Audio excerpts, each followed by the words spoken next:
Ser podcast.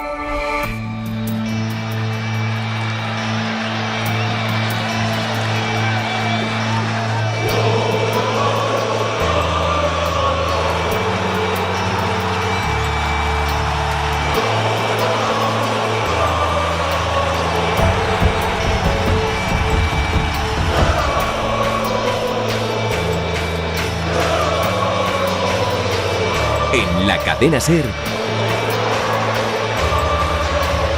El Larguero, con Álvaro Benito.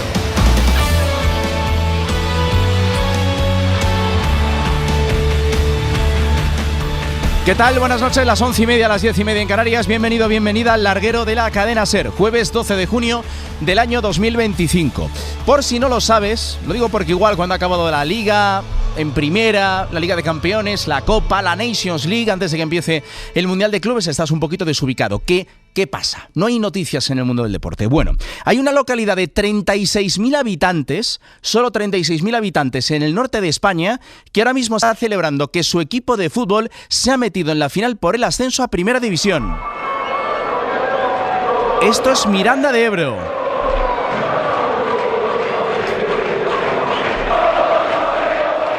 Todos a Oviedo, todos a Oviedo. Y es que el Mirandés ha eliminado al Racing de Santander. Un abrazo grande para la buena gente de Santander, que lleva mucho tiempo esperando por subir a Primera y va a tener que esperar un año más.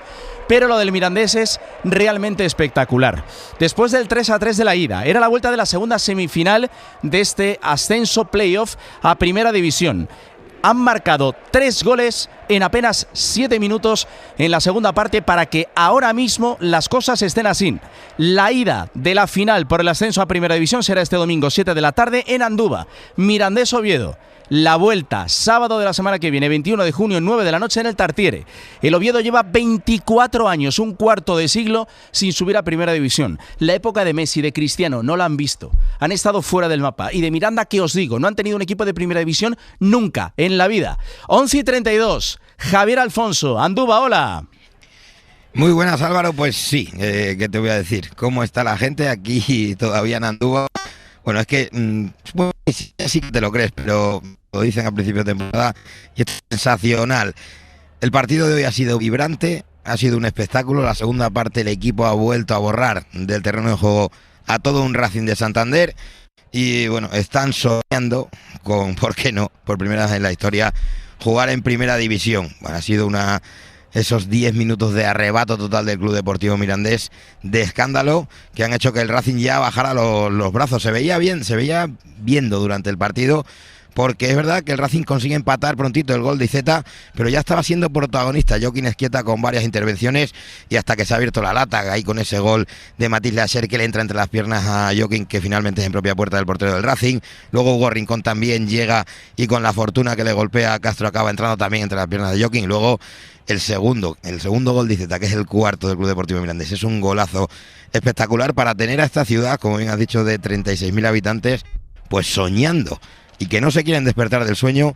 Y ya lo hemos escuchado, Oviedo, nos vamos todos a Oviedo y es que no nos va a dar tiempo ni a digerir esta victoria, y el domingo a las 7 de la tarde tenemos aquí la primera cita en Andúba. Aquí seguimos a la espera de protagonistas. Lo contaremos en Carrusel, ¿eh? Recuerda, este domingo a las 7 de la tarde la ida en Andúba, la vuelta será el sábado de la semana que viene, 9 de la noche en el Carlos Tartiere de Oviedo. Mira, escuchamos a José Alberto, al técnico del Racing de Santander. He intentado todo. Gracias a la afición por todo lo que ha hecho, porque ha sido impresionante lo que hemos vivido esta temporada, impresionante. Se me ponen los pelos de punta recordando momentos, y que es el fútbol, es la vida, es difícil, son días jodidos para todos, pero hay que levantarse y seguir y volver a intentarlo. No hay otra. Está emocionadísimo José Alberto. La verdad es que la temporada del Racing de Santander ha ido un poquito de más a menos, porque al principio la verdad es que incluso sacaba una diferencia importante al resto de perseguidores. Al final se metió en el playoff, 9 puntos llegó a tener de ventaja y al final pues se ha quedado con las ganas. Estamos en Santander. Óscar García Mayo, hola. ¿Qué tal, Álvaro? Muy buenas. Pues vaya palo, porque después del 1-0 inicial de Iceta, empató con un golazo de Baguete, empate a 1 en el marcador, y después, es que en la segunda parte ha tenido un arrebato el Mirandés de 3 goles en 7 minutos, que claro, ha dejado absolutamente frío al equipo de José Alberto. Óscar. A ver, el Racing llegó al playoff con la lengua afuera, lo has dicho tú antes. En noviembre le sacó 8 puntos al segundo y luego, pues hombre, yo creo que los tropiezos del resto de rivales y que más o menos tenías una renta grande le ha permitido jugar el playoff, pero se ha quedado muy lejos del ascenso. Hoy se ha quedado a un mundo de pasar la eliminatoria y evidentemente pues que ha tocado a la gente porque la ilusión estaba ahí. La gente se la vendió el ascenso muy, muy pronto porque empezó muy bien el año, pero hoy futbolísticamente ha estado muy lejos del nivel del Mirandés. Y eso que en la primera parte ha estado como flanes atrás el equipo de Alessio Ricci, tuvo 2 ocasiones para plantarse mano a mano con el portero Andrés Martín, que es casi sinónimo de gol, y al final no acabó ni chutando. Pues cuando tus jugadores finos no están bien y encima atrás concedes lo indecible, porque hoy ha sido 4, pero si no es por el portero, si acaba con 7 goles en contra, nadie puede decir nada. Creo que la eliminatoria ha sido claramente superior al Mirandés. En Santander, de hecho, si acaba 1-4, pues tampoco puede decir nadie, absolutamente nadie, acabó 3-3. El fútbol es así y evidentemente la realidad y la ley del fútbol te dice que ha sido muy inferior al Club Deportivo Mirandés y que no merece estar en la final. La verdad es que para los que nacimos en los 80 y crecimos en los 90 y vimos al Logroñés, al Burgos, al Oviedo, al Racing, a tantos y tantos equipos del norte en primera división, que de alguna manera y sin quitarle ningún tipo de mérito faltaría más, pero han sido sustituidos por el Villarreal, el Leganés, el Getafe, el Eibar, en fin, otros equipos que han venido a ocupar su lugar. Lo digo porque salir de la segunda división a la primera es súper complicado. Fijaos el Oviedo, que todavía no ha ascendido a primera división, que el año pasado lo tuvo en la mano frente al Español y que lleva un cuarto de siglo sin subir a primera división. Que, como decía en la portada, no ha visto ni a Messi, no ha visto a Cristiano, ha visto como el Sporting sí ha tenido alguna que otra oportunidad más, tampoco muchas, porque lleva más de 10 años fuera de la primera división. Y el Racing de Santander, son 13 años, ¿no?, sin subir a primera. Si no me corriges. Sí, de hecho, la última temporada fue la 11-12. En el caso del Racing hay una explicación que es palmaria, que es el malgasto económico. De hecho, hay un presidente del Racing que ha estado en la cárcel nada más y nada menos y otro que ha liberado por el canto de un duro, pero evidentemente ha sido una mala gestión y luego al final ha estado al borde de la UCI, que en los últimos años la gente ha visto más a las Arenas de Guecho y a la Mutilvera, dicho con todo el respeto posible, que equipos como el Sporting o el Real Oviedo. Y eso habla de que el Racing ha estado muy malito, que ahora por fortuna estamos hablando de que se ha pegado un castañazo por no subir a primera división, que es verdad que hace 3 años lo firmamos cualquiera, pero hombre, pues evidentemente después de un día en el que has estado muy cerca, que has visto de nuevo la primera división, que has llenado el campo todos los partidos, pues quedarte con este sabor de boca evidentemente pues no pone nadie un dulce y costará tiempo, porque esto no es que luego vea la temporada con perspectiva. Al final la gente lo que ve es que otro año más te toca segunda división y que has estado muy cerca de primera, pero sí, el recuerdo de la primera división está ahí y evidentemente nadie se lo puede quitar al racinguismo. Mira, me corrige Paco, efectivamente, 8 años el Sporting sin estar en primera, el Racing desde 2012, el Zaragoza desde 2013, el Oviedo desde 2001. Qué cantidad de equipos que llevan tanto tiempo sin estar en primera división. Así que un abrazo fuerte para la buena gente del Racing y para los oyentes que nos están escuchando desde Santander. Un abrazo, Óscar. Adiós. Abrazo grande, Volveréis, Álvaro. seguro que sí. Raúl Ruiz, hola. ¿Qué tal, Álvaro? Buenas noches. Lo del Mirandés es increíble. Lo llevas contando con Manu Carreño en el larguero durante toda la temporada. Un equipo que a comienzo de temporada o incluso en la pretemporada llegó a tener 6 jugadores, que llegó a anular algún partido incluso de la pretemporada y que tiene 36.000 habitantes. O sea, es que lucha contra absolutos transatlánticos, que es Miranda de Ebro en comparación con, en población, Zaragoza, Oviedo, Coruña, Gijón, y están ahí, y están a un paso de subir a Primera División, Raúl. A un paso, solo comparable, si lo ponemos así, a Soria, que también tiene 32.000 habitantes y también estuvo en primera en Numancia. Pero lo del Mirandés, lo decíamos, en agosto no tenía jugadores, no habían llegado, estaban, como tú decías, 6, 8, y además eran casi todos centrales, porque Alessio Ricci, que también lo tuvimos aquí en el larguero, decía que tenía que confeccionar el equipo muy defensivo porque no le llegaban los delanteros, no le llegaban la gente ofensiva, y fíjate lo que ha logrado. Había hecho historia ya metiéndose en el playoff, pero ahora ha hecho otra vez historia metiéndose en la final. Y cada partido que juega para ellos es una alegría y es una fiesta. O sea, se ve que ellos no tienen esa presión de tener que ir a ganar. Evidentemente van a ganar, pero no tienen esa presión y al final se deshacen, aunque hoy han sufrido, y como decía Óscar, en el primer tiempo la defensa del Mirandés ha estado muy nerviosa y bastante indecisa, insegura, y todo ha cambiado en la segunda segunda mitad. La verdad que con un Hugo Rincón espectacular, para mí el mejor del partido. El jugador del Athletic Club de Bilbao, cedido al Mirandés, que tiene 3 el Athletic cedidos en el Mirandés. Hablábamos con Dani Garrido eso el otro día en el carrusel, decía, pero ¿lo repescará? ¿No lo repescará? Para mí ha hecho un temporadón, hoy ha sido el mejor con diferencia, ha dado asistencia y gol, y además se le ve que es un jugador espectacular. Pero lo del Racing también hay que verlo con la perspectiva de que hace unos años ascendía de segunda B a segunda A y descendía. Durante 3 años seguidos, Álvaro, le pasó eso al Racing. Y ahora se ha mantenido la temporada pasada a punto de playoff y esta temporada ya en playoff. Pues viendo esa perspectiva, pues ¿por qué no pensar que a la tercera va la vencida y que el año que viene pues ascenderá? Pero lo del Mirandés es de nota. 12 menos 20. Vamos a estar enseguida con Javier Alfonso de nuevo en Andúba, ya con protagonistas. Y después está lo de Alessio Lisi. Y después está lo siguiente, porque me ha llamado la atención. Esta es la charla de Sergio Postigo, que ha entrado en el minuto 83 de partido, futbolista del Mirandés, al resto de sus compañeros antes de arrancar el encuentro. Dios, esas mariposillas que tenemos hoy en el estómago todos, eso no son nervios. Eso es confianza, eso es puta ambición, eso es porque estáis más que preparados. Eso lo tenéis porque estáis convencidos de que esto va a salir bien. Nos los hemos comido en 3 putos partidos, Hemos sido superiores a ellos 3 putos partidos. Uno más, tío, uno más, les tenemos acojonados. El otro día nos subestimaban, ya no, ya sabe todo el mundo lo que sois capaces de hacer. Así que vamos a salir ahí y vamos a reventar. Vamos a reventar. ¿Qué vamos a hacer, tíos?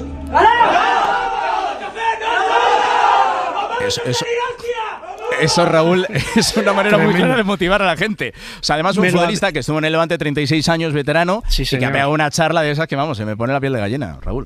Es que, Álvaro, me has leído la mente porque me lo había apuntado. Esto me lo había apuntado en un papel porque, te lo juro, porque al oír la charla se me han puesto a mí... Es que me daban ganas de salir a jugar. O sea, estaba en el sofá y digo, me levanto. Y además un jugador que no está siendo titular, que Postigo es un veterano, un capitán y que sabe cómo manejar la nave y que ha hecho una labor y está haciendo espectacular también en el Mirandés. Y esa charla y lo de las maripositas en el estómago, que todos las tenemos antes de empezar un partido, decir que no es nervios, que es confianza, es la leche. O sea, es darle la vuelta a la tortilla y para mí ha sido de chapó esa charla. Oviedo Mirandés, o mejor dicho Mirandés Oviedo, ¿por quién apuestas, Raúl? Pues mira, en liga regular, que lo he mirado, el Mirandés es que en casa solo ha perdido un partido, ojo, en Andúba solo ha perdido un partido, y ha empatado 5, y perdió contra el Granada. O sea, eso dice mucho del Mirandés en casa. Y le ganó 1-0. Pero luego allí, en el Tartier, perdió 4-1. A mí el Oviedo tiene una cosa que ni el Racing ni el Mirandés han tenido en esta eliminatoria, que es seguridad defensiva. Para arriba muy bien el Mirandés, pero atrás está sufriendo. Y sin embargo el Real Oviedo lo que tiene fuerte realmente es un equipo muy compacto y muy difícil de hacerle gol. El equipo de Paunovic, desde que llegó él, no ha perdido, en 12 partidos no ha perdido. A priori, pues si me lo pones así y fríamente, y además que le vale el empate, te doy favorito al Real Oviedo. Pero la ilusión y las ganas y esa incertidumbre del principio de temporada que les ha hecho más fuertes al Mirandés, ojo, le da también muchas opciones. Lo contaremos en Carrusel. Un abrazo, Raúl. Adiós, Álvaro, un abrazo. Y enseguida de nuevo con Javier Alfonso, ya con protagonistas desde Andúba. 11:43, hoy también se ha celebrado el segundo partido de la semifinal de la Liga Endesa ACB entre el Valencia Basket y la Laguna Tenerife. ¿Qué ha pasado? Chimo Masmano, hola. Hola, muy buenas, Álvaro. Pues que ha terminado igual que el de hace 48 horas o todavía mejor para el Valencia Basket, porque ha pasado por encima del Tenerife.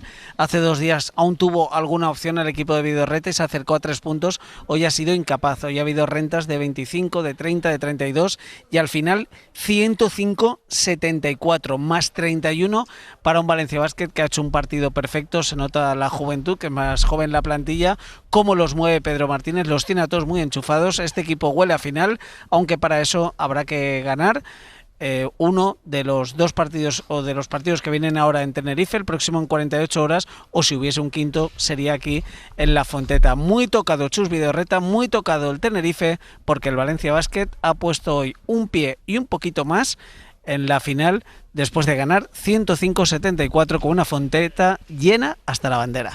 Un abrazo, Chimo, gracias. Un abrazo, Álvaro. Tengo aquí a mi izquierda Antón Miana. Hola, Antón. Buenas Presente. noches. Hola, Álvaro. Buenas noches. Le vamos a dar hoy libre, ¿no? A Romero y a Red, que viajan mañana a primera hora, viajan, ¿no? a mañana Nueva viajan. York. Vamos a dar aquí en directo en Carrusel Deportivo, la noche del sábado al domingo, el primer partido del Mundial de Clubes. Hay Mundial de Clubes. Noche del sábado al domingo, 2 de la madrugada, entre el Al-Ahly y el Inter de Miami. El domingo debuta el Atlético de Madrid y el miércoles lo hará el Real Madrid. Esta es la canción oficial del Mundial. Yo creo que bastante conocida. No se han estrujado los sesos, ¿no? No, pero bueno, está bien. Es una canción bastante conocida. La conoce, y que es la canción oficial del Mundial de Clubes. Enseguida estamos con Talavera y con Fullana para que nos cuente qué pasa con Teo Hernández. Futbolista, recordar, en su día del Atlético de Madrid, cedido al Alavés, recaló en el Madrid. Debutó en Estados Unidos. Eso es. Se fue después a la Real, al Milan y ahora sonaba y con mucha fuerza, nos contó el otro día Pedro Fullana, para el Atlético de Madrid. ¿Por qué lo ha descartado el equipo rojiblanco? Lo hemos contado en redes sociales a las 10 de la noche, después con Neymar Bretos a las 11. ¿Por qué lo ha descartado el Atlético de Madrid? Enseguida lo contamos con Talavera y con Pedro Fullana. Antes del Real Madrid, hoy presentación de Trent Alexander-Arnold. Meana. Sí, Trent a secas en la camiseta, dorsal número 12, viene para competir el puesto de lateral derecho con Dani Carvajal, que se va recuperando de la lesión que le ha tenido fuera toda la temporada.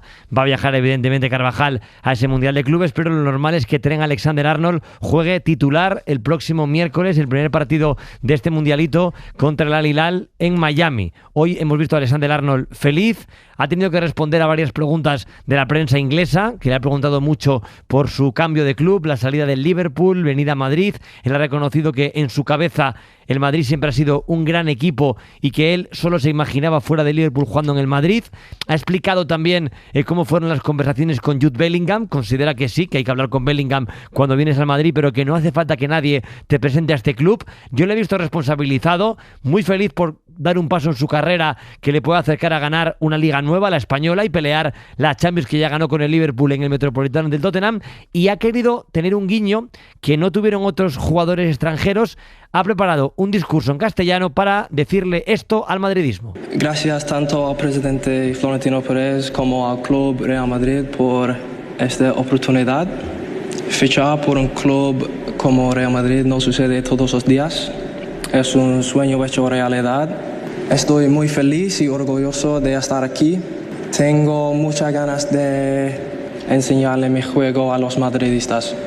Y luego ha explicado en conferencia de prensa, por ejemplo, una cosa que todos sabíamos, que como es canterano del Liverpool y seguidor del equipo Red desde niño, alucinó con la Champions que ganó Xabi Alonso con Benítez y compañía ante el Milán remontando en Estambul, y que por lo tanto para él Xavi siempre ha sido un ídolo. De hecho, que la forma de jugar de Xabi Alonso ha influido en la forma de jugar de Alexander-Arnold, y que para él, a partir de mañana que tiene el primer entrenamiento, poder hablar con su entrenador, tener conversaciones y mejorar es muy importante. Ahora toca, como digo, ponerse a punto con el equipo. Mañana el entrenamiento primero de Alexander-Arnold, se incorporan también diferentes jugadores internacionales. Hoy no han tenido entrenamiento, día libre. El sábado, último entrenamiento y viaje a Miami para ya estar el fin de semana preparando el Mundial de Clubes en Estados Unidos. Británicos en el Real Madrid no ha habido muchos. No ha habido muchos, ha habido alguno. Él ha dicho que le hace ilusión formar parte de este grupo selecto. El primero, un histórico, Laurie Cunningham, y luego hemos tenido, por ejemplo, muy mediáticos, David Beckham, ha estado, por ejemplo, McManaman, ha estado Owen,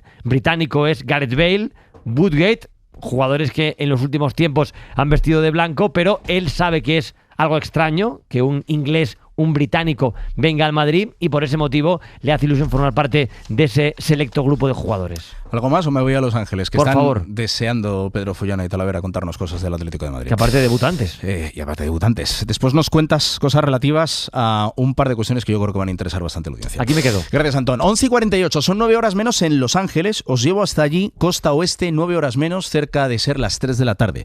Miguel Martín Talavera, buenas noches.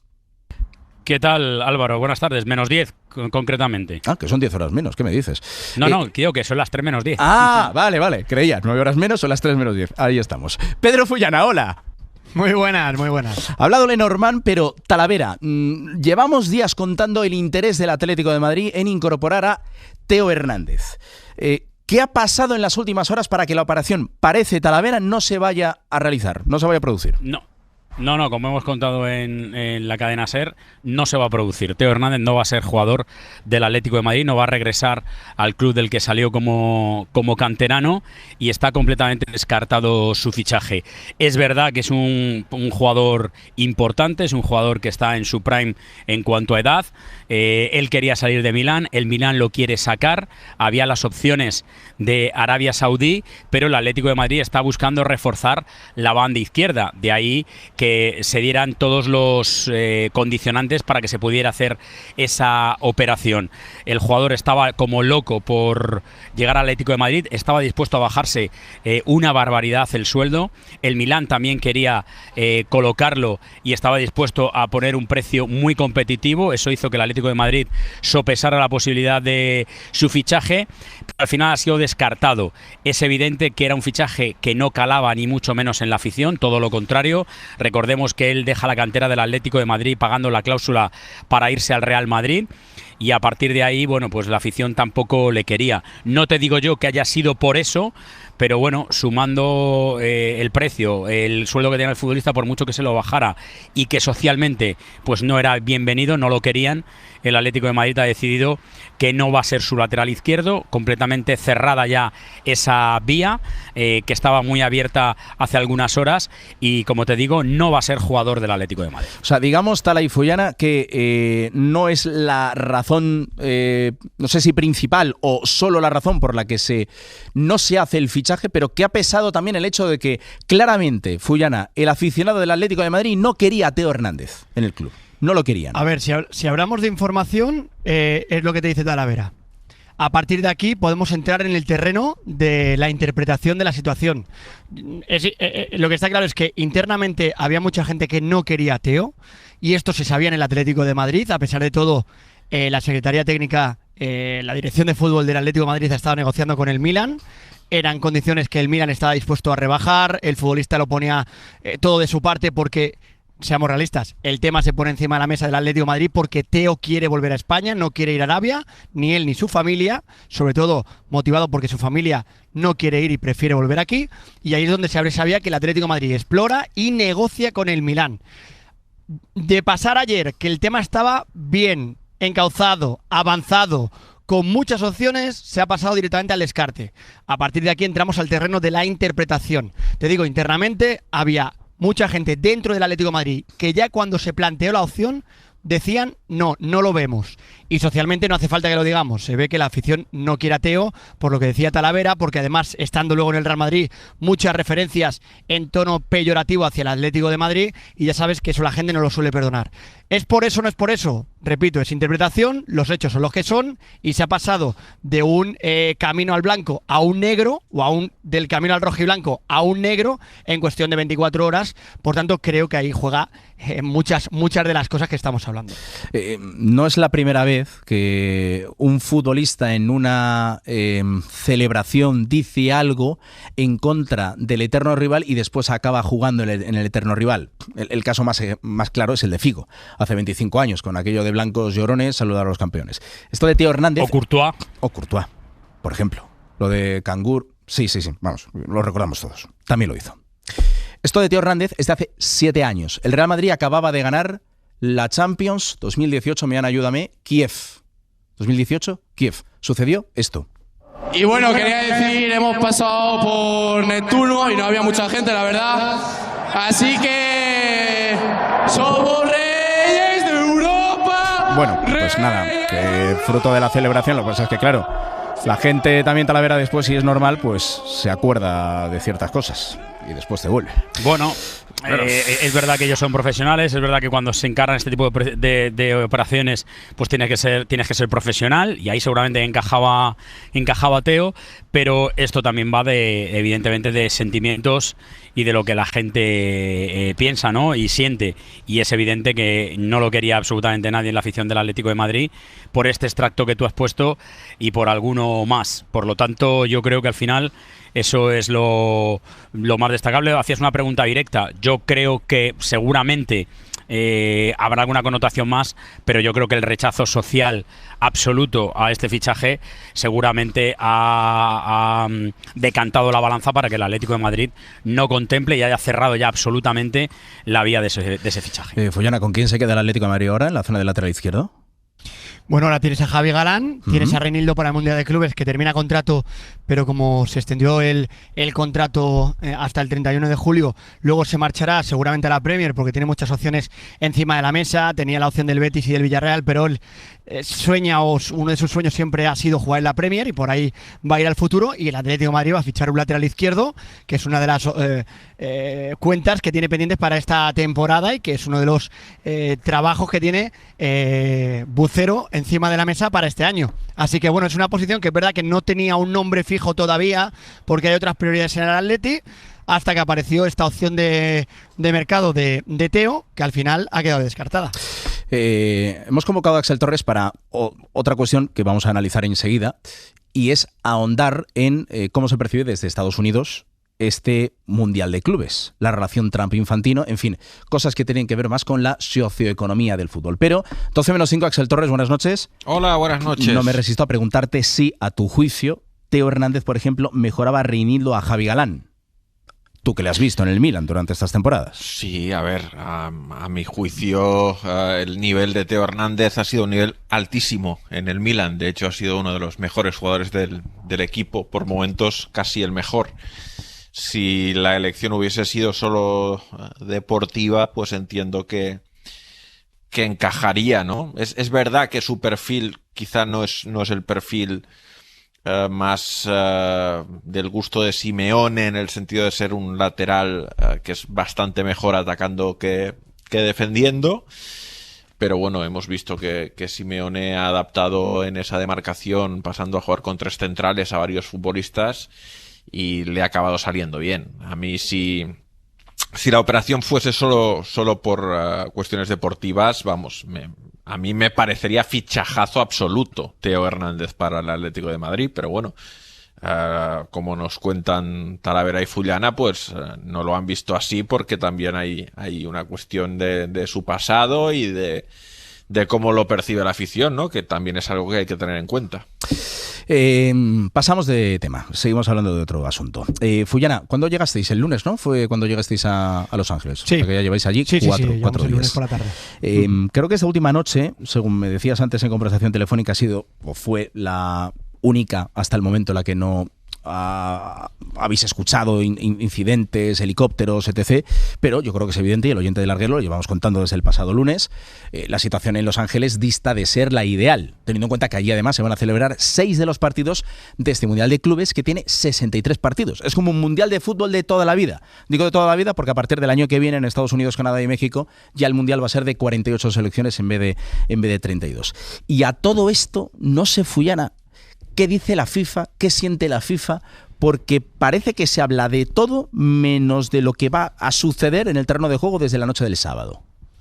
A ver, sí, primero de todo, es la primera noche, te lo podré decir, tal a que se ha podido descansar con relativa normalidad en el centro del downtown de Los Ángeles, porque no, la verdad es que incluso ayer cenamos, ya sabes que desde las 8 de la tarde hay toque de queda, y ayer pues pillamos unas pizzas para que nos trajeran al hotel, cenamos en la azotea, que el día anterior era un espectáculo de helicópteros, sirenas, policía, explosiones, un estruendo, y hoy la verdad es que ayer cenamos tranquilos, estábamos precisamente para ver cómo se desarrollaba todo, no vimos ni un solo helicóptero, ni un solo sonido, y es el primer día que realmente se ha podido dormir con normalidad. ¿Qué dice la FIFA? De momento la FIFA oficialmente, que sepamos, no ha dicho absolutamente nada, no ha hablado de este asunto, pero internamente obviamente hay mucha preocupación porque hay que ver cómo evoluciona. Ayer por la noche estábamos viendo como todos los comercios que hay alrededor de nuestro hotel, que tienen cristaleras,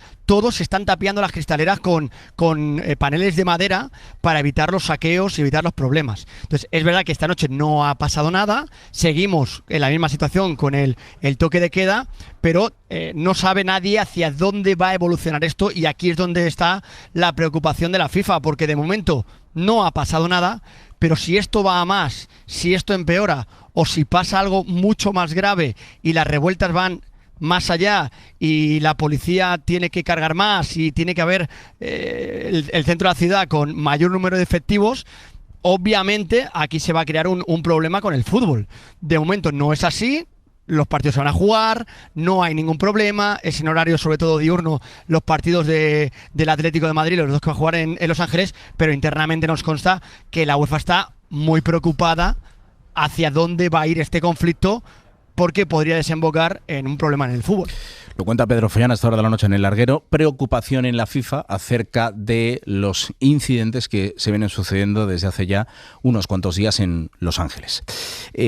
Al hilo de esto, y si queréis aguantad Tala Follana y por supuesto Axel Torres, que le habíamos invitado precisamente para esto, para ahondar en la situación del Mundial de Clubes en relación a Estados Unidos, que no es precisamente el país más futbolero que hay, ni muchísimo menos.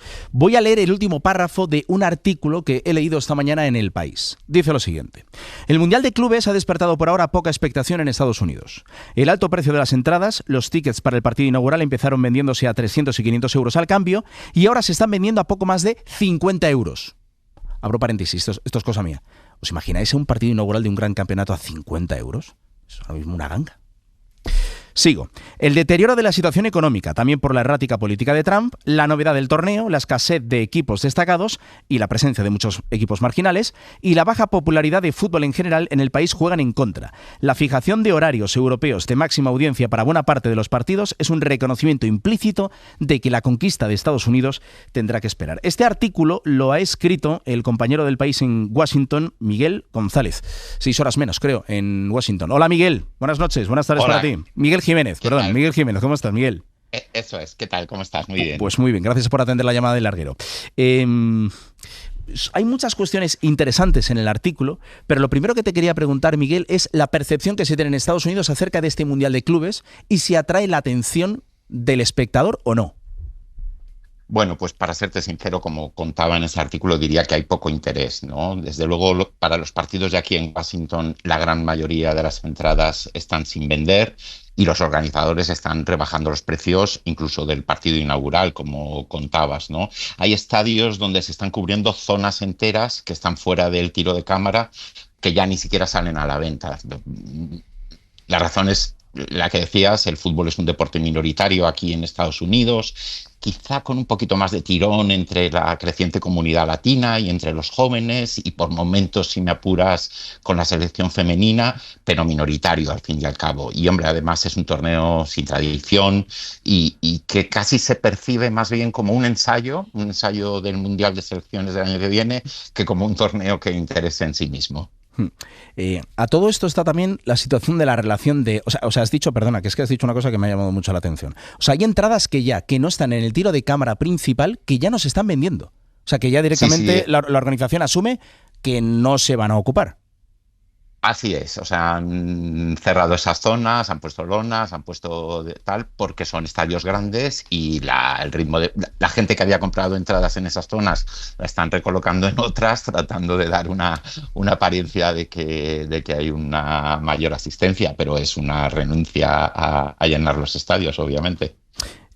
A todo esto, la relación de Trump con Infantino, porque en el artículo hay una cosa que cuentas que me ha llamado bastante la atención acerca de un congreso de la FIFA al que llegó tarde Infantino porque estaba con Trump, básicamente. O sea, que digamos que dejó plantados a los suyos para estar con el presidente de los Estados Unidos. ¿Cómo es eso? Así es. Ese es el último capítulo de una relación que yo creo que nace precisamente del interés común porque Estados Unidos organice el Mundial de Selecciones de 2026, porque para Trump era un triunfo lograrlo y para Infantino, de alguna forma, pues Estados Unidos sigue siendo como la tierra prometida del planeta fútbol, ¿no? El mayor mercado de derechos audiovisuales y de venta de entradas, y su ambición es que el Mundial o incluso los dos mundiales pues sirvan para impulsar ese interés. Pero esa relación que nace del interés pues se ha convertido en amistad y Infantino y Trump juegan juntos al golf, se van a cenar.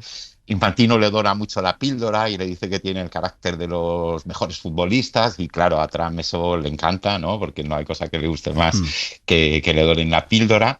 Y de hecho Infantino incluso vino al día de la investidura y estuvo en el mitin de la victoria el día anterior, que Trump le mencionó como 5 veces por su nombre de pila, Gianni, Gianni, Gianni. La verdad es que se hizo un poco de lío porque hasta le agradeció que le hubiera concedido los Juegos Olímpicos de Los Ángeles, donde no tiene nada que ver. Y creo que les une también un poquito esta cosa de la realpolitik, ¿no? A Infantino, a la FIFA, no le importa que haya un mundial en Rusia como en 2018, en Qatar como en el 22 o en Arabia Saudí como va a ser en el 2034. Porque los temas de derechos humanos y todo eso pues le traen un poco sin cuidado, pues igual que Trump se lleva bien con Putin o con el príncipe Mohammed bin Salman. Y el último capítulo es ese que decías, Infantino acompañó a Trump a Oriente Próximo en una gira que hizo, donde también hizo muchos negocios personales, además de contratos para Estados Unidos, y por culpa de eso luego viajó en avión privado a la asamblea de la FIFA que se celebraba en Asunción, en Paraguay, y llegó varias horas tarde para enfado sobre todo de los miembros de la UEFA, que como sabes no tienen la mejor relación con Infantino. ¿Es de esperar que la entrega de la Copa, tanto este año como el año que viene, la entregue Donald Trump? Se espera que sí, yo creo que sí, estarán Trump e Infantino allí juntos, parece una amistad sincera, también lo parecía la de Elon Musk, que ya hemos visto cómo ha acabado, vamos a ver cómo acaba esta. Este es un programa en directo, Miguel, así que te pido que me aguantes. 12:05, enseguida sigo contigo, también con Axel Torres, porque vamos a volver a Andúba. Se ha clasificado el Mirandés para la final del playoff de ascenso a Primera División. Se va a enfrentar al Oviedo. Creo que Javier Alfonso en Andúba. Estás con protagonista. Adelante, Javier.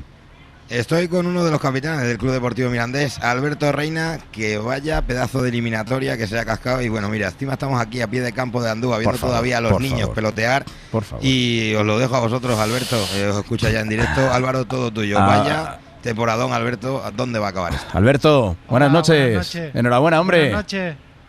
Muchas gracias. Es que me sale deciros que os lo merecéis, macho. O sea, que lleváis una temporada con lo mal que lo habéis pasado al principio, que apenas tenéis futbolistas para jugar partidos en pretemporada, y ahora estáis a 2 partidos de ascender a Primera División, Alberto. ¿Cómo se explica? A ver.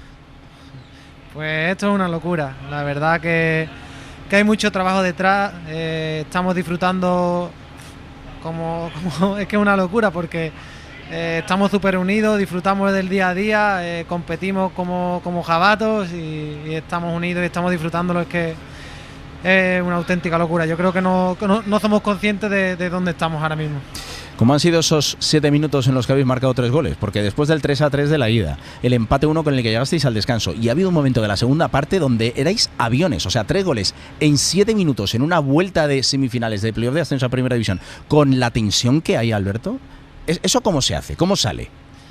Bueno, creo que es importante estos partidos, los detalles, en el momento que metemos el segundo y vemos que podemos hacer sangre, hemos ido a por todas, y también hemos tenido un poco de fortuna en algunas acciones, pero le hemos metido 3 seguidos, que es por eso, por esa ambición, por esa hambre y por que vimos ese momento que estábamos siendo superior. ¿Qué os habéis dicho después en el vestuario? Bueno, habéis dado la vuelta al campo, lo habéis celebrado con los aficionados, porque para Miranda es espectacular el hecho de que estéis ante los últimos 2 partidos para ascender a Primera División. Y después en el vestuario, ¿se ha desatado la euforia o ya desde esta noche ya enfocaos en lo del domingo?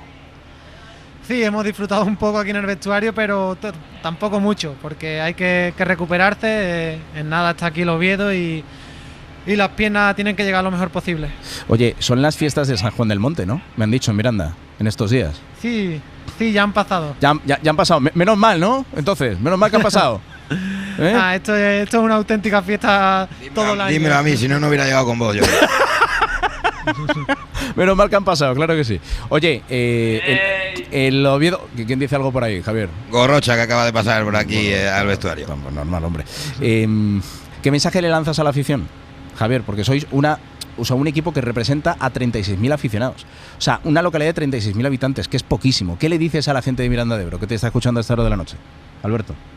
Pues que sigan apoyando, que son muy importantes, que sigan disfrutando, que siempre lo suelo recalcar, porque en los momentos malos esta afición siempre está y y ahora que estamos viviendo momentos buenos, que disfruten, que el domingo juntos vamos a seguir haciendo cosas bonitas. Y la última, a Alessio Lisi, si sube el Mirandés, ¿le vais a poner ahí un monumento y demás ahí en Andúba o Alberto?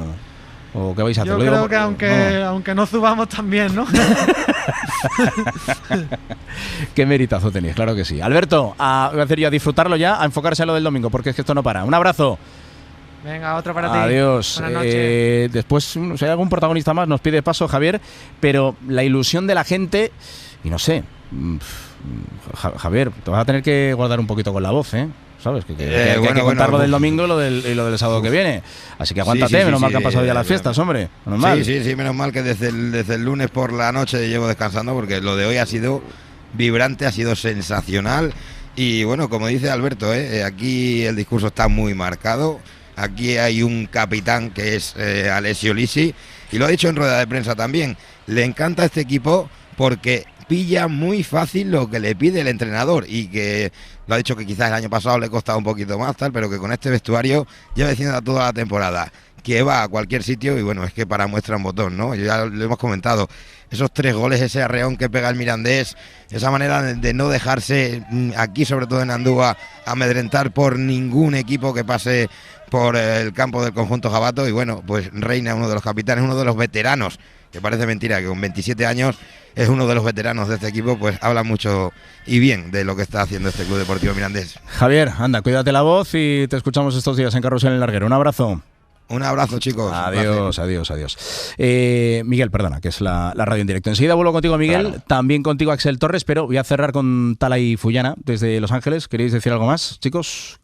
Tala. Bueno, pues del tema que estáis hablando, yo creo que es una evidencia. En Los Ángeles tampoco hay demasiada expectación. Es más, al haber mucha comunidad latina y sobre todo mexicana, estar aquí el Monterrey, uno de los grupos que os va a disputar aquí en el Rose Bowl Arena, además de, por supuesto, el campeón de Europa y gente muy futbolera, el Atlético de Madrid y demás, pues había un poco más de expectación, pero todo lo que ha ocurrido, que ahora los mexicanos no se atreven ni a llevar a los niños al colegio, porque si no tienen papeles les pueden coger con la nueva ley migratoria de Trump y deportarlos, pues yo creo que eso también ha sido un duro golpe para esta sede, que seguramente, por ya te digo, sobre todo por la comunidad mexicana, que es brutal, y por todos los latinos que hay aquí, seguramente sería el que tuviera más impacto, uno de los que tuviera más impacto. Pues hasta eso el propio Trump se ha encargado de que vaya a afectar, y mucho, a los partidos que se juegan aquí en Los Ángeles. Enseguida andamos en ello, con Miguel y con Axel. Un abrazo, Tala, un abrazo, Follana. Un abrazo, hasta luego. Buenas noches. Adiós, chicos. 12:12, la Desco, y a la vuelta seguimos con ello.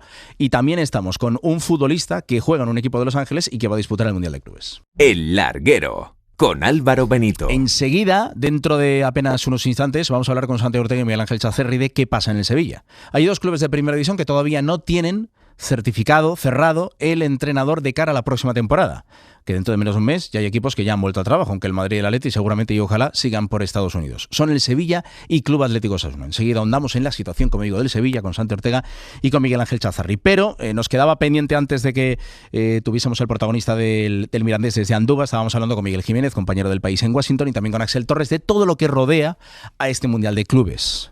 Desde los incidentes en Los Ángeles, ahora la reacción de Trump e Infantino, y cómo se percibe el torneo desde la óptica de los estadounidenses. Antes de ir contigo, Axel, tenía 2 preguntas más para ti, Miguel.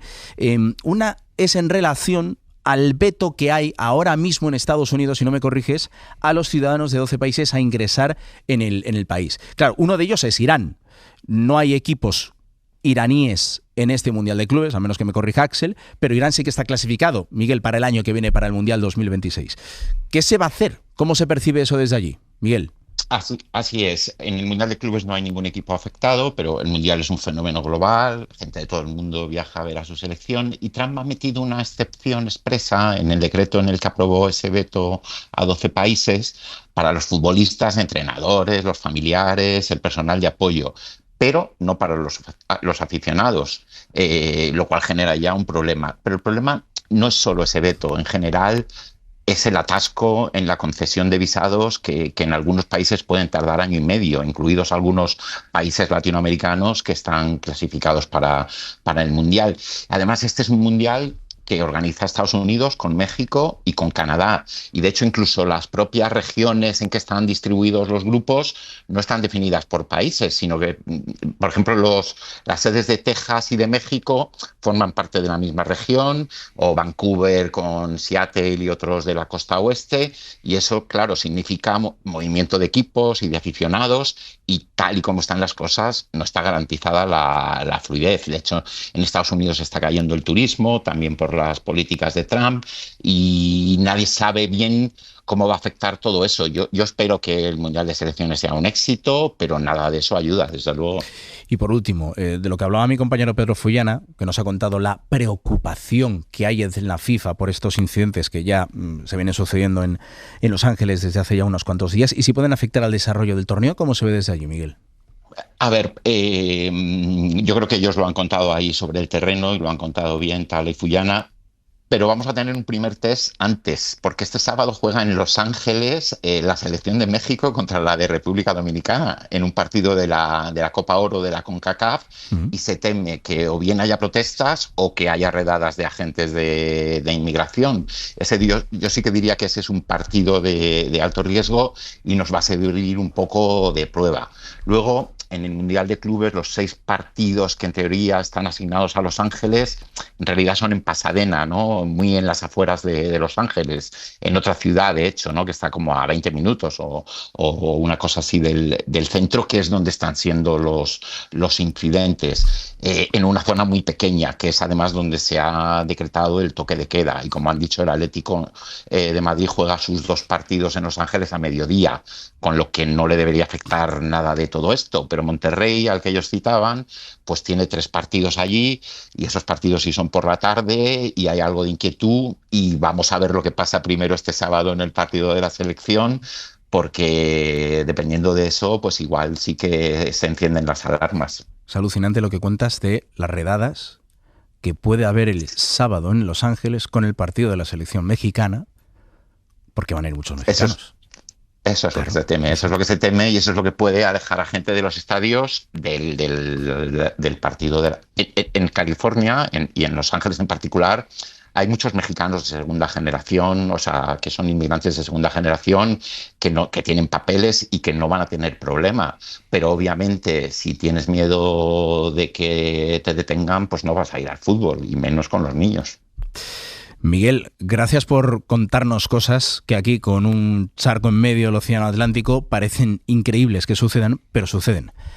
Y en 2025 te leemos en El País, y gracias por atender la llamada del larguero. Miguel Jiménez, un abrazo. Un abrazo, Álvaro. Adiós. Hasta luego. Axel Torres, no sé con qué te quedas de todos los temas que he tratado con Miguel, que sé que a ti te interesan bastante. Ya otro día, estos días ya con Yago de Vega y en El Larguero con Manu, ya hablaremos de lo que es la competición en sí, pero no tengo claro, no sé si este Mundial va a ser un éxito. El tiempo lo dirá, pero todo lo que le rodea no es halagüeño, Axel, desde luego. Bueno, a ver, es que hay muchas aristas, ¿no? De entrada es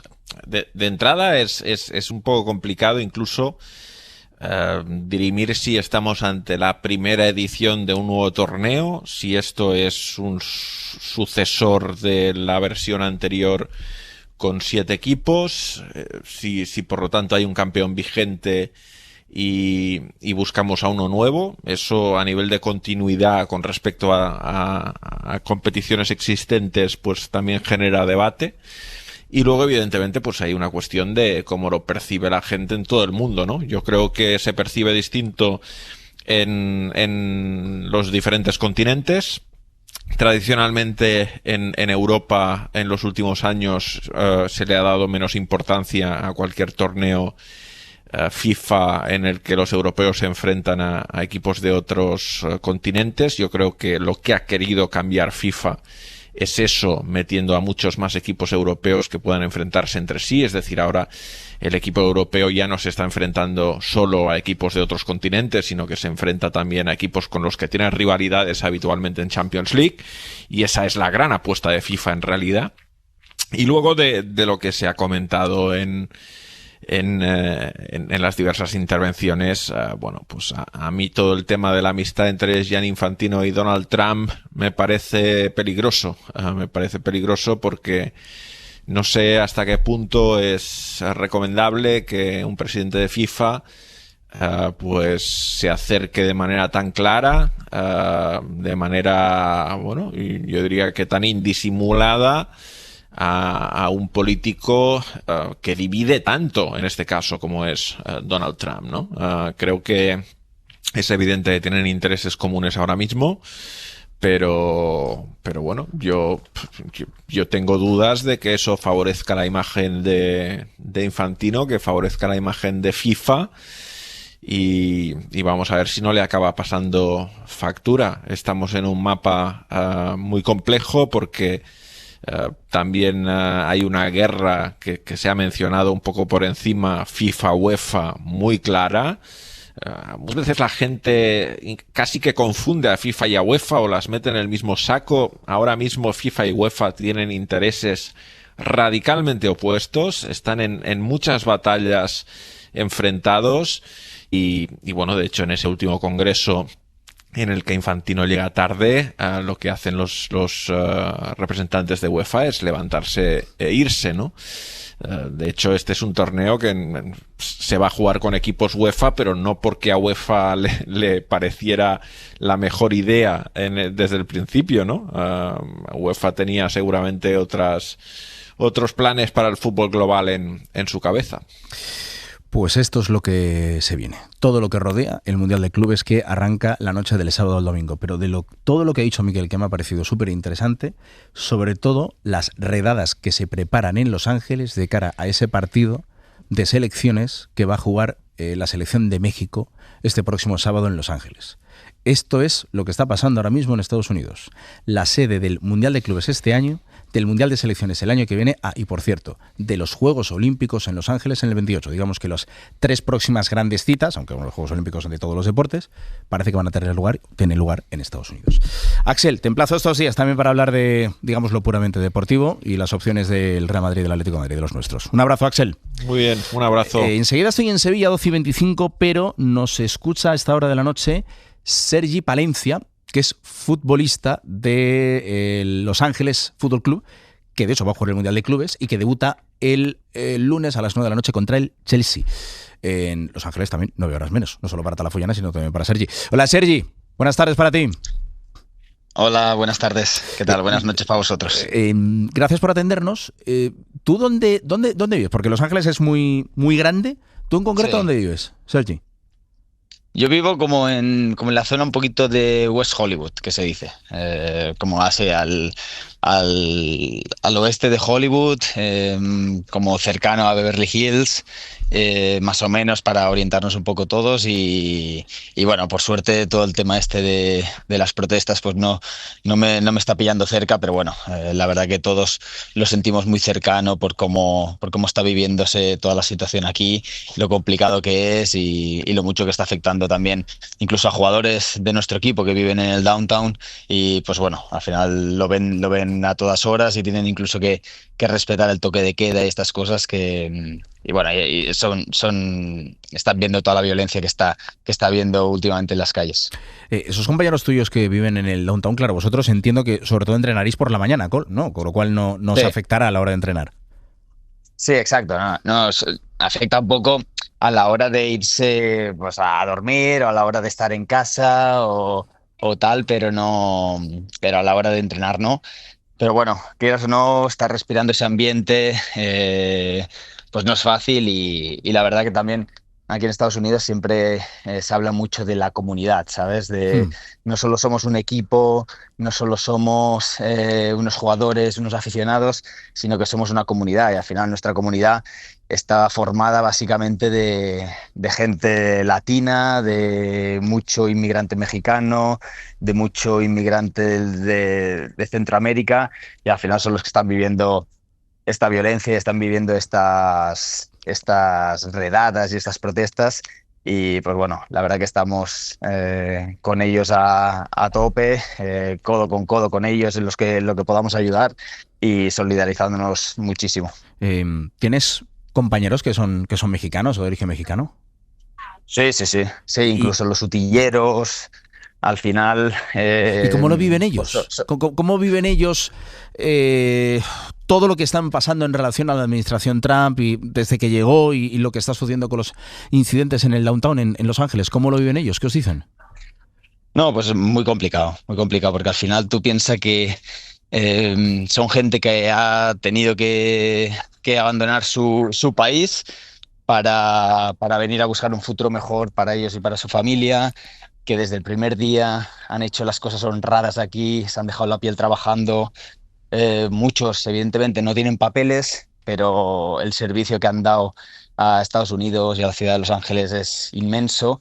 Y ahora pues les vienen a echar, les vienen a, ni siquiera sin pedirles ni siquiera documentación, les envían a su país o les hacen esconderse. Por ejemplo, el utillero el otro día nos decía que sus papás pues estaban incluso escondidos en casa con ese ambiente, con esa incertidumbre, ese ambiente de miedo.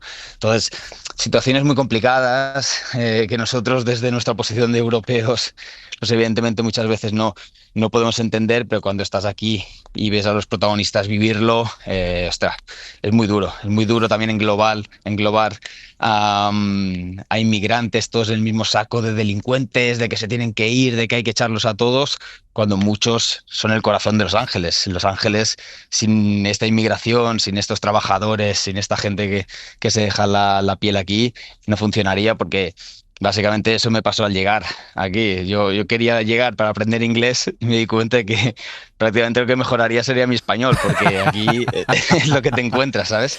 Pero eso es lo bonito de Los Ángeles, lo que le hace tener esa identidad. Y, hostia, es una cosa que hay que respetar. ¿Tú cuándo llegaste? Hace 3 años, ¿no? Sí, este es mi tercer año. ¿Crees que los que nos están escuchando ahora mismo o estén escuchando el programa mañana en el podcast y te hayan escuchado los últimos 5 minutos, es algo que desde aquí, desde España o desde la mentalidad europea, es difícil de imaginar que los padres de un utillero de tu equipo que vais a jugar el Mundial de Clubes, que son mexicanos, están recluidos dentro de casa para que no les pillen? Básicamente. Sí. Porque son ilegales. Sí, no, entonces, yo creo que eso es algo que desde aquí es imposible de... O sea, uno lo escucha y dice, es que es imposible de entender. Imposible. Sí, no, a ver, incluso para mí, o sea, nuestra mentalidad al final, nosotros no hemos sido criados de esa manera ni hemos tenido situaciones de estas. Nosotros siempre hemos vivido en nuestra situación de confort, nunca nos ha faltado de nada, no hemos sido perseguidos por ningún país externo, no nos ha hecho falta inmigrar a ningún lado, porque nuestro país pues tendrá sus cosas buenas, cosas malas, pero es un país seguro, es un país en el que se está bien, en el que puedes vivir bien, te puedes ganar la vida. Entonces, evidentemente no entendemos esto, pero esa es la realidad, incluso la realidad que vivimos en nuestro país con la inmigración africana o la migración pues de Marruecos o de estos países así. Al final es un poco lo que pasa, gente que intenta venir a buscarse la vida. Ahora que yo pues he sido padre, entiendo que tú como padre quieres buscar lo mejor para tus hijos y en tu país hay inestabilidad y hay violencia, pues haces lo que sea, como si tienes que cruzar el país que sea sin papeles, luego ya los lucharás ahí o harás lo que sea. Entonces, pues eso es lo que ha hecho la gente aquí, gente que lleva trabajando 25 años, que no tiene quizá los papeles americanos y que ahora pues les quieren dar una patada e enviarles de donde vinieron hace tanto tiempo.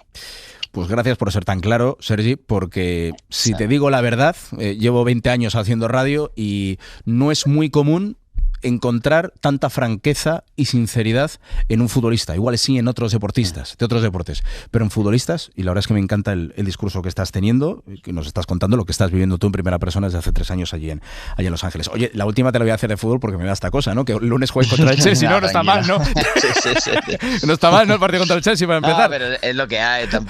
También es verdad que tampoco puedes mirar hacia otro lado en estos temas y hacer como que no pasa nada cuando la realidad es esa, pero sí, venga, lánzame la de fútbol. Que se nos va mejor a todos. ¿Con qué os conformáis en este Mundial de Clubes? ¿Tenéis un grupo complicado? ¿Jugáis contra el Chelsea el lunes? Sergi, ¿con qué os conformáis? A ver. Sí, no, nosotros...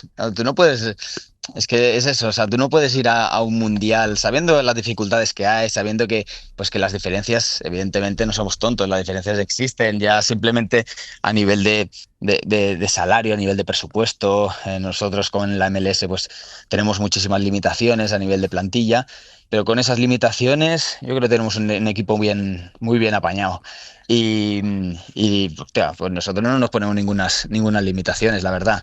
Nosotros vamos a por todo. Si te tuviera que decir un objetivo, sería evidentemente el de pasar de grupos. Evidentemente es difícil, tenemos 2 rivales de entidad y luego otro que yo creo que más o menos podríamos estar al nivel, pero bueno, también estamos en un momento de temporada muy bueno nosotros, en mitad de temporada, en forma, viniendo de partidos como el del América, del play-in, que nos dio muchas alas, mucha confianza, físicamente en un punto óptimo. Y la realidad es esa, los equipos europeos, al final, unos que han tenido pocas vacaciones, otros que todavía están cansados porque no se les ha acabado todavía la temporada, otros que a ver cómo se toman esta competición, pues somos conscientes de lo que hay y de que pues podemos dar alguna sorpresa. 3 equipos estadounidenses, el Inter de Miami de Messi, Seattle, rival del Atlético de Madrid, y Los Ángeles Fútbol Club de Sergi Valencia, que ha estado esta noche en el larguero. Gracias, Sergi. Un abrazo y que vaya todo muy bien. Muchas gracias. 12:34. Santi Ortega, Sevilla, hola. ¿Qué tal, Álvaro? Buenas noches. Estamos a 12 de junio, ya casi 13. Claro, entiendo que el Sevilla no tiene ni fecha para volver del descanso, claro, porque no tiene entrenador que lo diga. Lo digo porque, porque buena parte va a volver a primeros de julio, pero es que el Sevilla no tiene entrenador. Estamos a 13 de junio ya, Santi. Eso sí, fecha para volver va a ser la primera semana de julio, con los reconocimientos médicos más o menos habituales por estas fechas, como tú comentas, como la mayoría de equipos.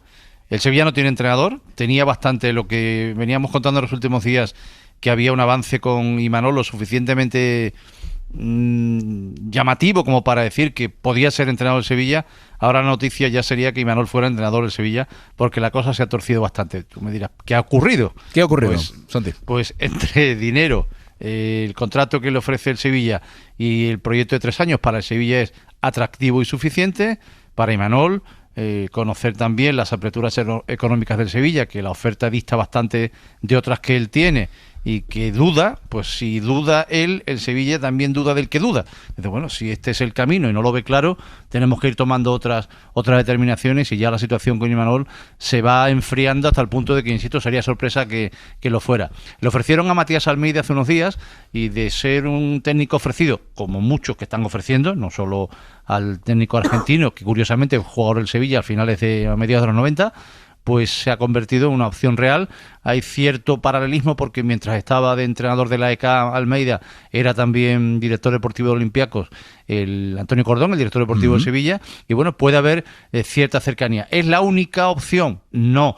¿Con la que se ha hablado y se ha avanzado? Sí, pero todavía podemos encontrarnos alguna sorpresa. Pero es que es una decisión estratégica del club este año, Álvaro, es una decisión estratégica. El Sevilla, lo venimos contando estas 3 últimas temporadas, va cambiando de entrenador como el que cambia prácticamente de chaqueta todos los días, y esto no puede ser, y quieren el mínimo margen de error posible, y que sea el director deportivo nuevo, fichado también hace tan solo unos días, no ha sido ni presentado todavía, el que tome esa decisión, el que consensuadamente con los directivos del club tengan claro que el que venga no sea para un rato. A 530 kilómetros de distancia se percibe lo que era el Sevilla hasta hace no demasiado de lo que es ahora, y en lo que se puede convertir. Déjame que salude a Miguel Ángel Chazarri. Hola, Chazarri. Hola, Álvaro, ¿qué pues tal? Casi lo de Imanol, casi mejor que no, porque si el Sevilla no estaba convencido y Imanol tampoco, casi mejor que no se haga. Evidentemente, cuando no hay convicción las cosas hay que cortarlas rápido, ¿no? Eso está claro, ¿no? Imanol tiene todo el derecho del mundo a dudar del Sevilla, porque el Sevilla es una total duda en este momento, y además no te puede ofrecer nada, no te puede vender casi que ninguna película, ¿no? En cuanto a la configuración de la plantilla, porque hay que volver a meterle otro tajo al coste de la plantilla, porque vienen unos cedidos que son incolocables y que veremos a ver cómo el Sevilla resuelve ese asunto. Hacen falta futbolistas por todas las zonas. En fin, yo creo que el Sevilla le ha contado con bastante crudeza a Imanol la situación. Imanol, entre que tiene una gran oferta y que intuye que se puede meter en un avispero, pues ha dicho que no, y el Sevilla, pues claro, tendrá que buscar un entrenador que crea que puede con esto. Pero el nombre de Matías Almeida, hombre, yo no sé, ¿no? A mí me gusta a los entrenadores analizarlo cuando llegan aquí, pero me parece que es una acción arriesgadísima porque los hechos nos están demostrando que el contexto que hay ahora mismo en el Sevilla se come literalmente a un entrenador de un perfil medio como puede ser Almeida, ¿no? Veremos qué sucede. El otro banquillo libre es el de Osasuna, que como ha pasado el Mirandés de Alessio Lisi a la final, a ver cuándo deciden quién es su entrenador de cara a la próxima temporada. Sevilla y Osasuna, los dos de 20 que todavía quedan por decidir quién es su entrenador. Santi. Antes de que me despidas, decirte que emisarios del Nápoles han estado hoy en el Sánchez Pizjuán, negocian con el Sevilla la salida a un buen precio para ser un chaval de la cantera, entre 15 millones de euros que ofrece el Nápoles y 20 que pide el Sevilla. La operación parece que terminará cuajando y Juanlu, que está con la selección sub-21, un chaval que ha tenido mercado también en invierno, puede ser el primero en abandonar y dejar este dinero habitual que el canterano deja completo. Ahí no hay que dar porcentajes de aquí, ni se invirtió en su momento en él grandes cantidades, así que esta venta puede ser lo primero que ocurre también en las próximas horas. Apuntado queda. Gracias, Santi. Gracias, Chazarri. Un abrazo. Adiós. 12:38. Enseguida vamos a volver un poco al pasado, pero al pasado de esta primavera. ¿Os acordáis todo lo que se habló aquí en El Larguero con Carreño y los comentaristas acerca de Carlo Ancelotti? Acerca de todo lo que pasó en torno a esa llamada de Brasil cuando Brasil decide prescindir de su entrenador a finales del mes de marzo, lo que pasó en aquella eliminatoria contra el Arsenal, pues tenemos protagonista al respecto. Enseguida. Antes, Antón Meana, buenas noches otra vez. Aquí sigo, hombre, aquí sigo.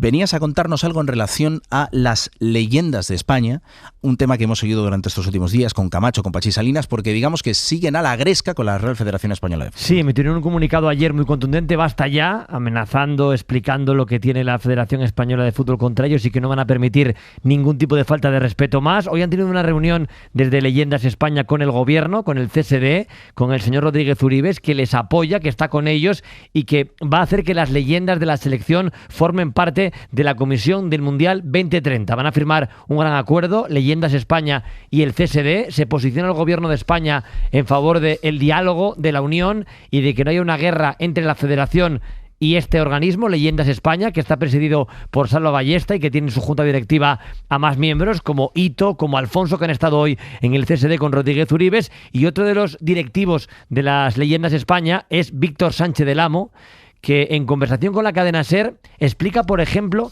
lo que significa para ellos que la Federación les deje de dar la ayuda económica que recibían cada año. Se ha dado el caso que durante este tiempo que la Federación Española nos ha cortado esas ayudas, ha habido el fallecimiento de un ex internacional que su familia ha estado reclamándonos la ayuda que venía recibiendo periódicamente porque le servía para costear los cuidados de esos últimos días de su vida y no hemos podido dársela.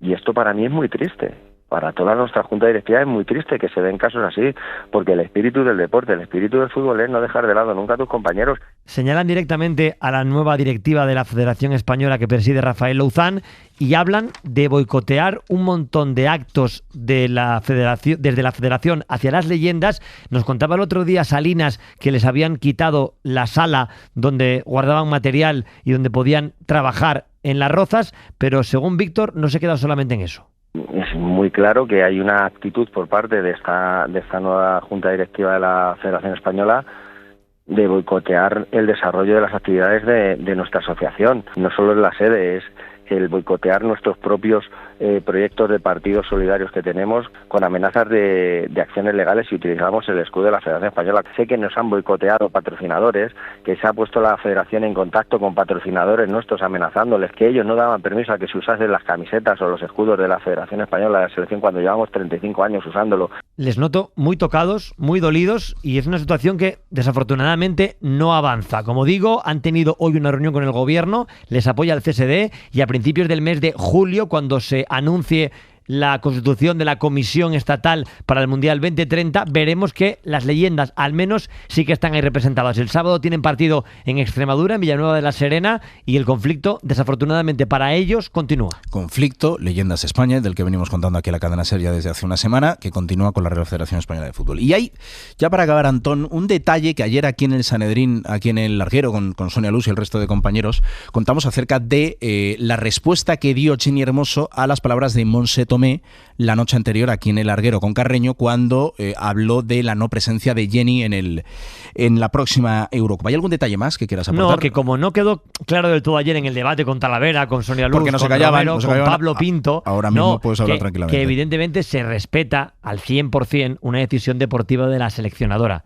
que explicó en este programa los motivos deportivos por los que no convoca a Jennifer Hermoso. Pero creo que es importante explicar que para la UEFA Jenny Hermoso es el premio Sócrates, para sus compañeras de la selección Jenny Hermoso es un referente y la jugadora por la que grabaron un documental que se llama Se acabó, y para la Federación Española de Fútbol Jenny Hermoso es un marrón que les puso ante el espejo en un juicio y que sentó a los dos seleccionadores en un banquillo a explicar como testigos lo que habían vivido ellos, como testigos, a De la Fuente y a Tomé.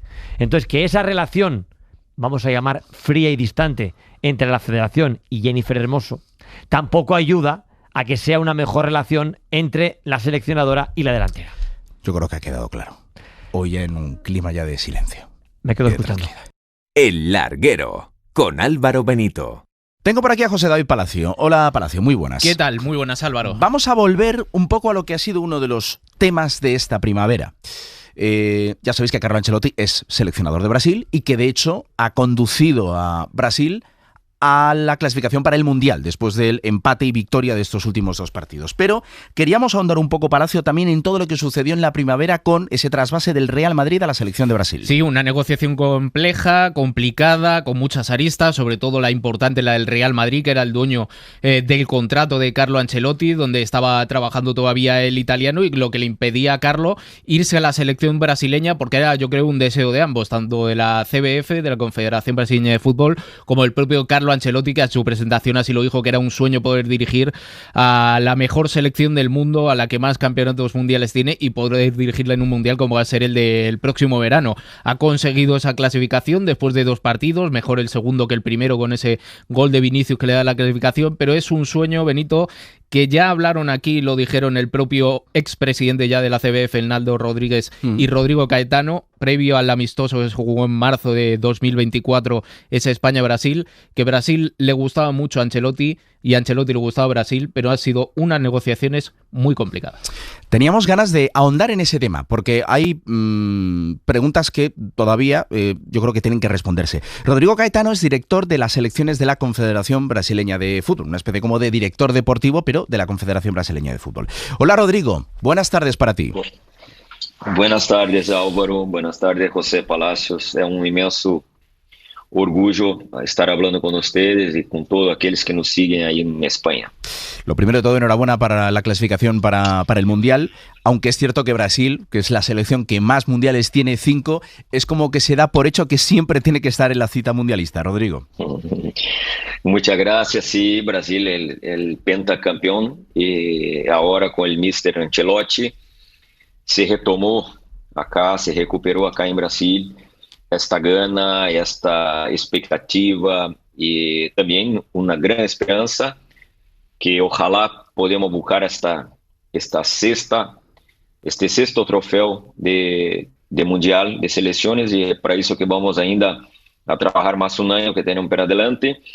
Y além de todos, Brasil es la única selección del mundo que hecho participado de todas las ediciones, y eso para nosotros es un gran honor. ¿Qué significa para Brasil tener ahí a Carlo Ancelotti, y cómo han sido estos 2 primeros partidos de Carlo al frente de la selección brasileña, Rodrigo? Bueno, Álvaro, Carlo Ancelotti es el entrenador más importante del mundo en la actualidad. Le ganó en todas las ligas importantes que hay en el mundo.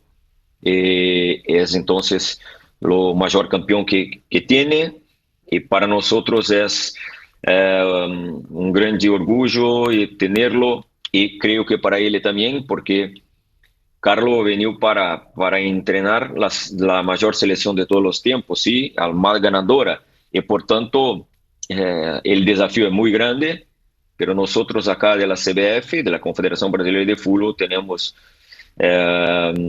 além de mucho respeto al míster, tenemos también a certeza que fomos a buscar la persona cierta junto con su staff.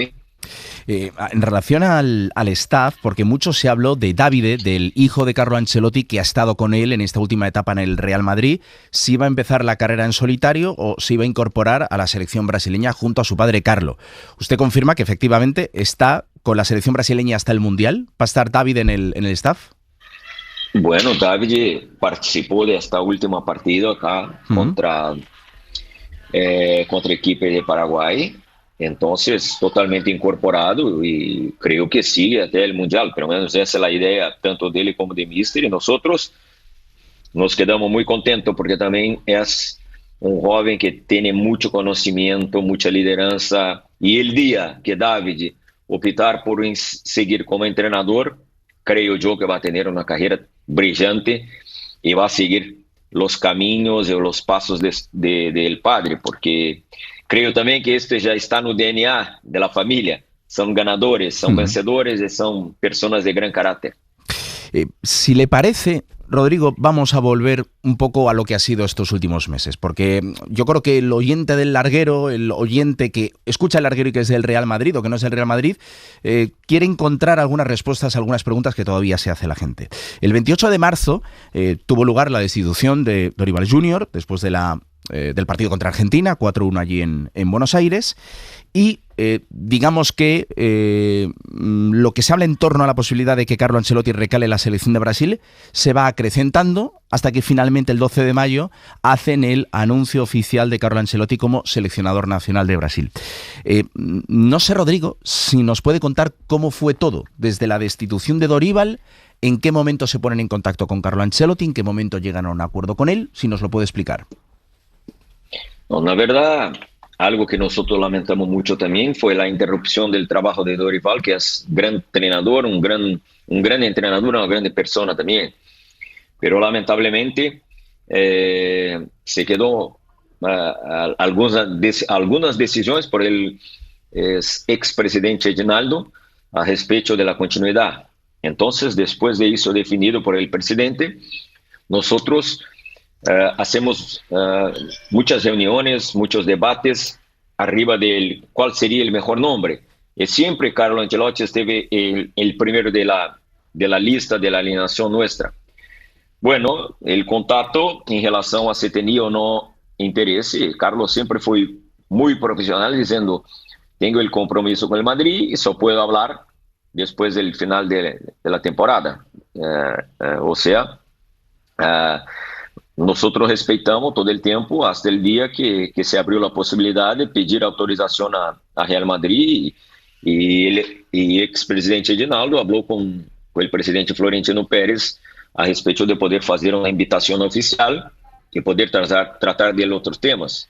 Y bueno, y así fomos yo y Juan, que es el coordinador técnico nuestro, hasta el Madrid, y bueno, seguimos ahora trabajando, mirando la data FIFA de septiembre, pero también una planificación muy, muy detallista en relación a el Mundial del próximo año, porque los detalles hacen toda la diferencia y nosotros necesitamos tener todo eso muy, muy planificado para que salga bien, dentro y fuera de la cancha. Rodrigo, me dice que cuando contactan con Carlo Ancelotti, él les emplaza a hablar con Florentino Pérez y tiene lugar una conversación entre Edinaldo Rodríguez, entonces presidente de la CBF, y Florentino Pérez. ¿Cuándo tuvo lugar esa conversación? Porque creo que tanto usted como Juan estuvieron aquí a mediados de abril en el partido frente al Arsenal de Liga de Campeones. No, estuvimos después, pero Carlos nunca quiso hablar antes de cerrar su compromiso con Madrid, que se queda muy claro eso.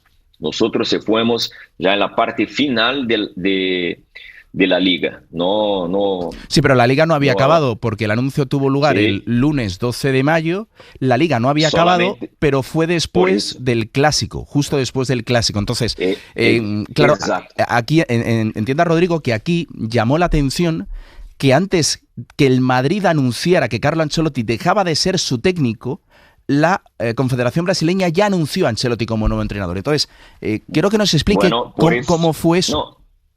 No, fue porque el Real Madrid autorizó a Confederación Brasileña de Fútbol a hacer de esta forma. Pero seguía Carlo ainda trabajando en Madrid y nosotros solo hablamos la parte final. Cuando faltaba, yo creo que 2 partidos ainda por la Liga que hablamos con él. Y después, obviamente, que hablamos después de su despedida en Madrid, ahí ya mirando la convocatoria que hacemos acá el inicio de junio. ¿Le puso Florentino Pérez, presidente del Real Madrid, algún problema a Naldo para poder hablar con Carlo y para que pudiesen contar con él ya ahora en el mes de junio? ¿Hubo algún problema al respecto? No, yo creo que no, porque eso me pasó el presidente Edinaldo, expresidente. Entonces, como director esportivo, traté de las cosas, de los temas técnicos, ¿sí?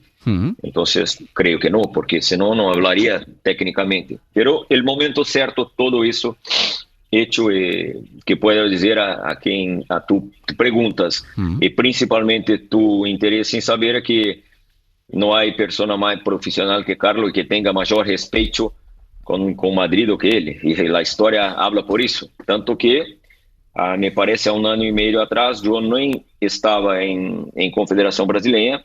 Teve una primera invitación y Carlo acabó reformando su contrato con Madrid. Entonces, por todo eso, ya prueba su amor, su dedicación y todo el respeto por Madrid. Solo 2 cuestiones rápidas y enseguida le pregunta a José Palacio también. Aquí en España, cuando ese lunes 12 de mayo hace oficial la Confederación Brasileña de Fútbol que ficha a Carlo Ancelotti, hubo mucha gente que decía, pero este anuncio está de acuerdo con Carlo y también de acuerdo con el Real Madrid. Entonces usted me dice que el Real Madrid sabía que ustedes iban a hacer oficial el anuncio ese 12 de mayo, cuando no había acabado la Liga. Todo lo sabía el Real Madrid. Pero te digo una cosa. Usted piensa que una confederación que también tiene mucho respeto y mucha representatividad iba a hacer algo sin Madrid estar ciente o estar de acuerdo? Te vuelvo a la pregunta. Porque acá somos profesionales también. Acá tenemos procesos también, ¿sí? Y acá principalmente respetamos mucho las instituciones, y nada más una institución de esa grandeza de Madrid y sus personas. Y principalmente en todo eso, el Mr. Carlo Ancelotti, ¿sí? Este es una persona intocable en su carácter, en su conducta, en su forma de trabajar. Entonces, no lo sé por qué la cuestión, porque no hacemos nada por detrás, mucho menos envolviendo a una persona de tan gran carácter como Carlo. Me queda muy claro, Rodrigo. Durante esas semanas en las que ya anunciaron que Carlo Ancelotti era seleccionador de Brasil y él todavía seguía aquí, que tenía 2 partidos de Liga, si no recuerdo mal, ustedes estuvieron aquí en Madrid reuniéndose ya con Carlo, entiendo, ¿no? Preparando la lista, entiendo. No, ainda no. Fomos a presentarlo cómo son las cosas en Brasil, cómo son la conducción de la Confederación Brasileña de Fútbol, solamente después. Solo después, solo a partir del 26 de mayo. La convocatoria se dio el 26 de mayo, entonces el trabajo de Carlo empezó en 26 de mayo. 26 de mayo. El día que estivemos ahí, fomos a hacer una visita de cortesía y mostrar a él cómo son las cosas y cómo él certamente iría a ser muy bien recibido acá, como fue. Queda claro. Rodrigo, aguántame un momentito y enseguida vuelvo contigo y Palacio preguntas. Venga. El Larguero, con Álvaro Benito. Palacio, tenés ahí a Rodrigo. Pues a Rodrigo, lo primero, la enhorabuena por esa clasificación, Rodrigo, estar en el Mundial, y es un Mundial en el que no sé qué papel puede tener Carlo dentro del vestuario, porque es un vestuario con muchos atacantes, con mucha calidad, pero también un vestuario en el que puede llegar, yo creo que el líder espiritual, o al menos lo ha sido históricamente, de esta selección brasileña en los últimos años, Neymar Jr. Habló maravillas Carlo Ancelotti en su presentación como seleccionador de Brasil. En esta convocatoria no está o no ha estado por lesión. ¿Qué papel va a tener o puede tener Neymar Jr. en esta selección de Carlo Ancelotti?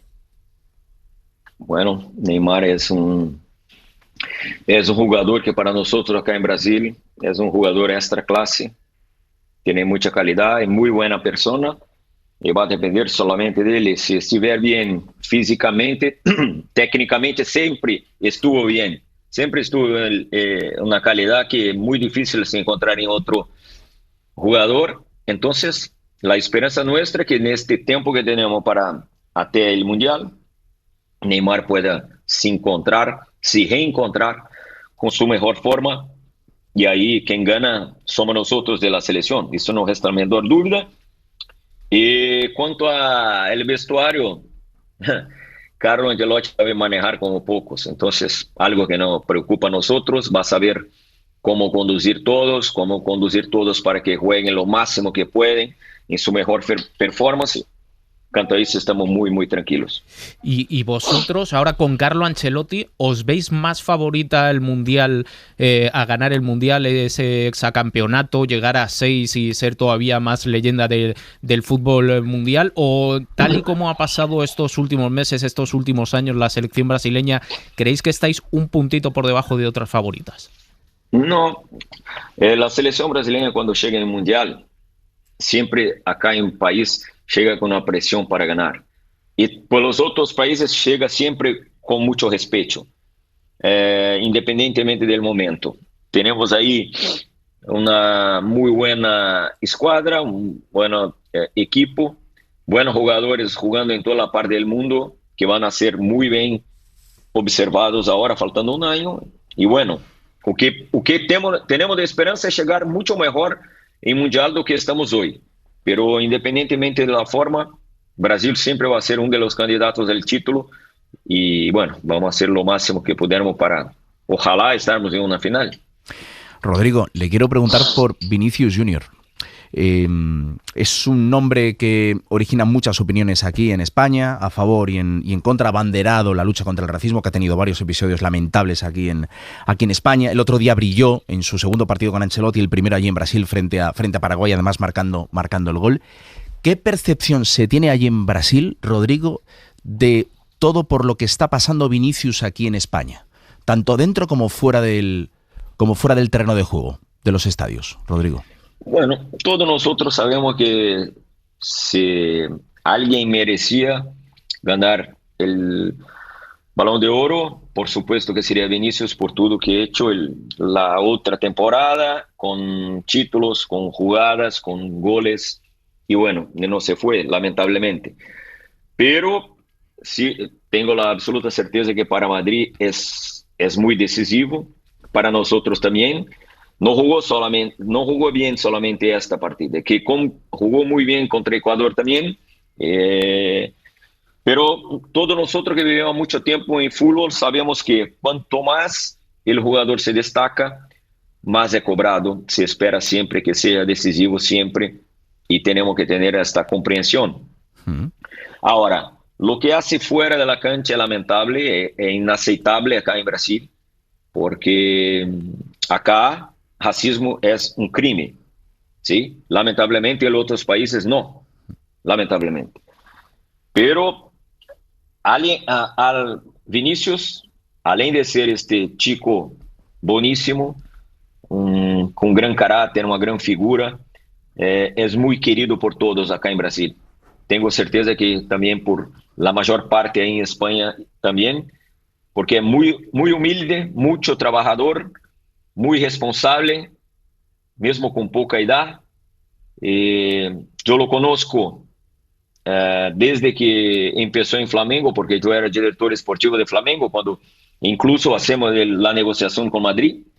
Vinicius siempre se portó muy bien. Es lo mismo chico cuando estaba empezando. Entonces, todo reconocimiento ainda es poco por todo aquilo que Vinicius representa aquí no Brasil, y creo que también mayor parte en España.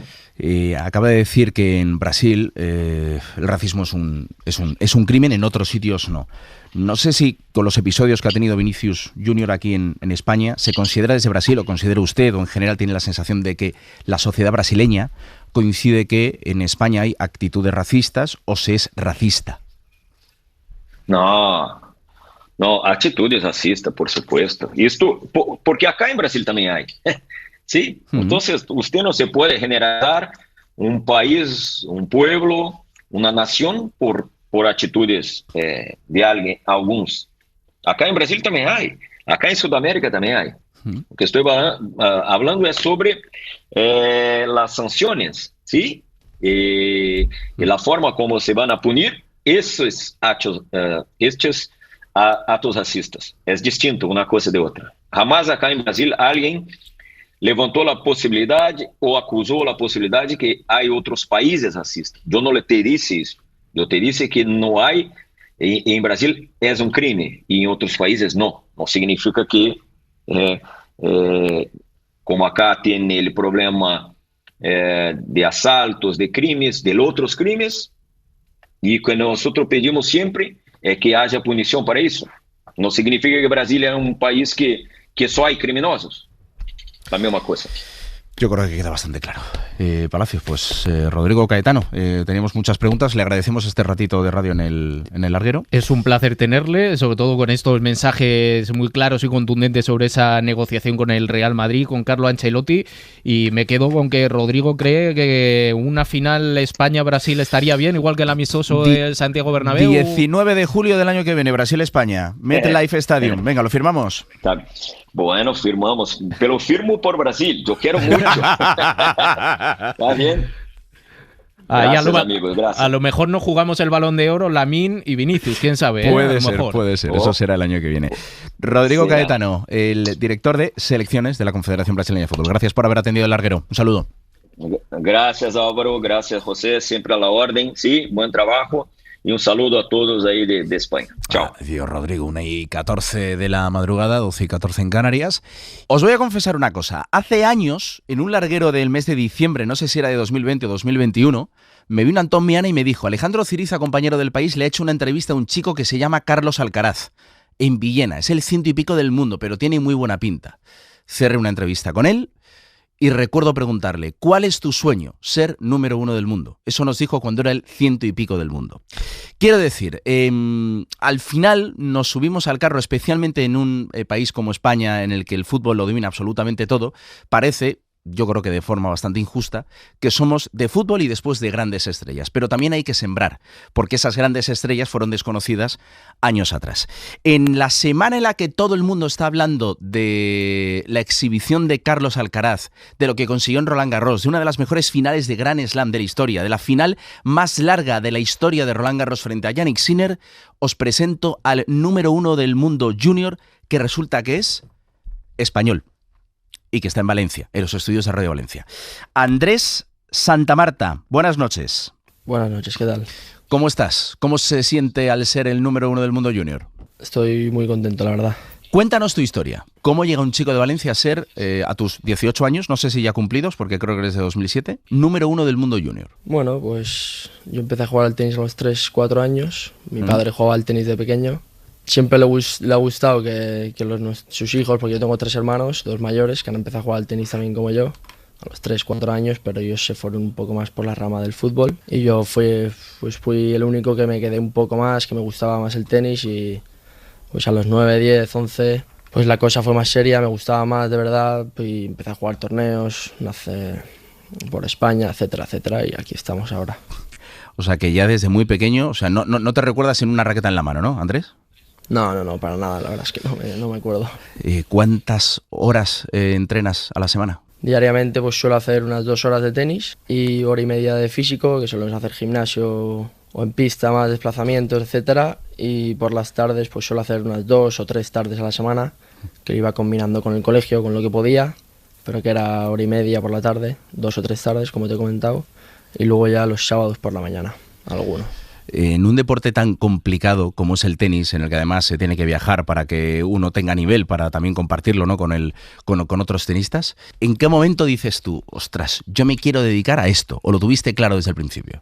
Bueno, a mí yo creo que desde 10, 11, 12 años que ya pues hice algún resultado por España, como te he dicho, yo no salía en ese momento fuera de España, pero a mí me gustaba mucho, la verdad, notaba que estaba contento jugando, que era bueno compitiendo, no sé si era bueno tenísticamente superior que los demás a mi edad, pero yo me notaba que competía bien y que podía hacer resultados buenos en España, repito, pero no sé, la verdad, yo creo que a los 14, 15 empecé a viajar más por Europa sobre todo, y pues algún resultado que otro, pero no te creas que mucho, y luego ya a los 16, 17 empecé con los juniors. Hay diferentes categorías juniors y ahora ya pues este último año sí que es verdad que he dado un salto de nivel, he mejorado mucho lo que es fuera y dentro de la pista, y esto se ha afectado positivamente en mis torneos, en mis últimos torneos, y también lo que he empezado de Futures y Challengers, pues vengo jugando bien, la verdad. Para todo el mundo que nos escuche y que esté diciendo, claro, porque en el tenis al final lo que sale a la superficie son los Grand Slam, son los Masters 1000, son los primeros jugadores del mundo, pero por detrás hay una red de torneos que no es tan visible para tanta gente, están los Challengers, los Futures. En tu caso particular, en este último año, cuando has dicho he dado un salto dentro y fuera de la pista, ¿a qué te refieres con eso? ¿Sobre todo en qué?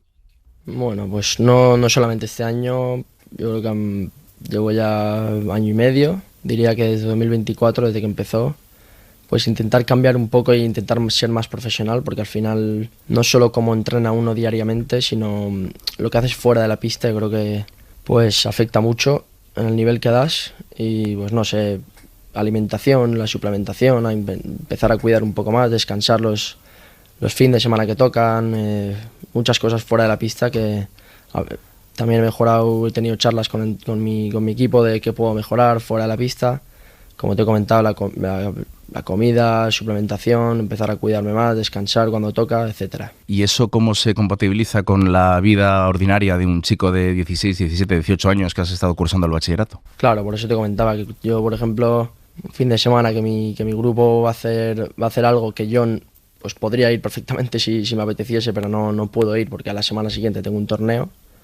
Pues esos son pequeños sacrificios que al final, cuando tú estás en tu casa y ves una foto que te mandan o cualquier cosa de que ellos están haciendo un plan que te hubiese apetecido ir, tú no puedes ir, pues al final son sacrificios que te duelen por dentro. Pero que lo haces porque sueñas con ser un tenista top en el futuro. Bueno, lo haces por ti, primero de todo.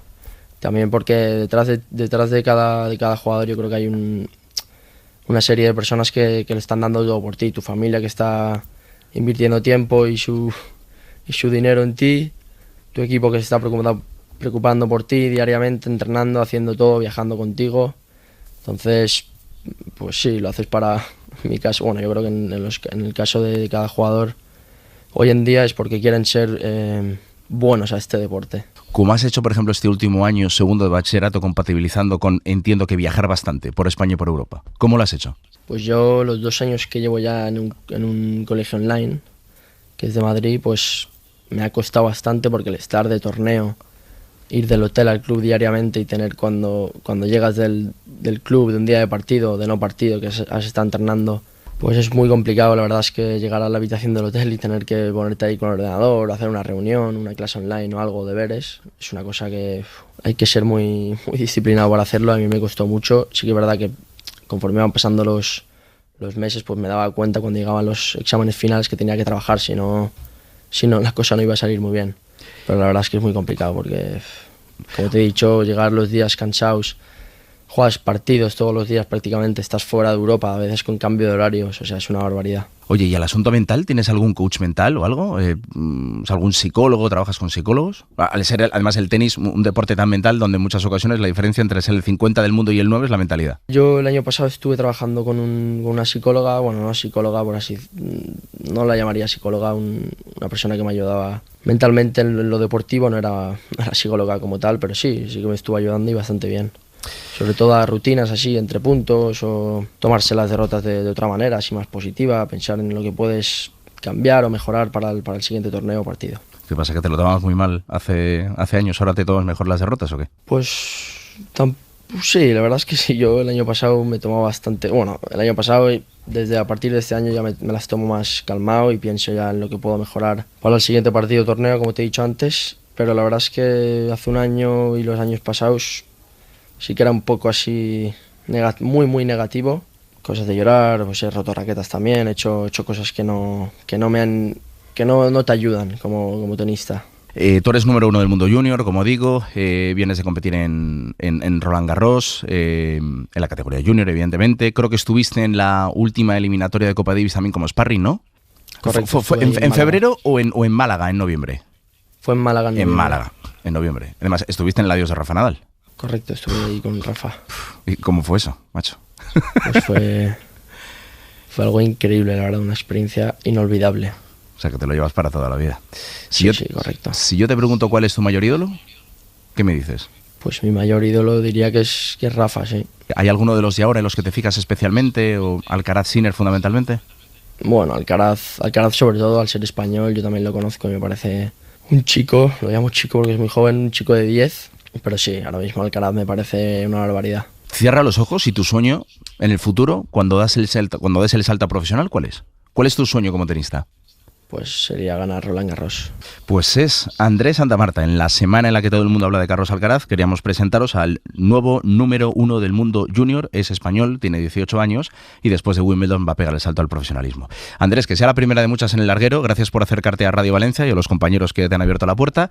Y a por todas. No me queda más que decirte que a comerte el mundo y a por todas. Gracias a vosotros. Gracias.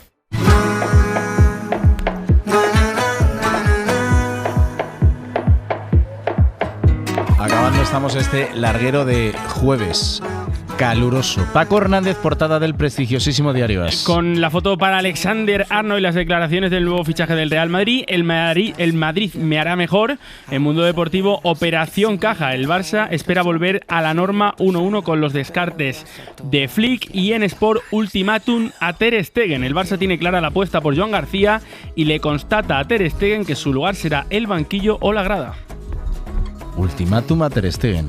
Poca broma lo que sacas por mañana, ¿eh? Atención. Gracias, Paco, a Palacio, a Miana, a los que han hecho posible el larguero, a Noema Valido, a Carlos Higueras. Enseguida el Faro con Mara Torres, hoy casa. Faro casa, ¿no, Noema? Ahí estamos. Y mañana el larguero 11:30 con Diego de Vega, que nadie se lo pierda. Que pases una feliz noche. Adiós.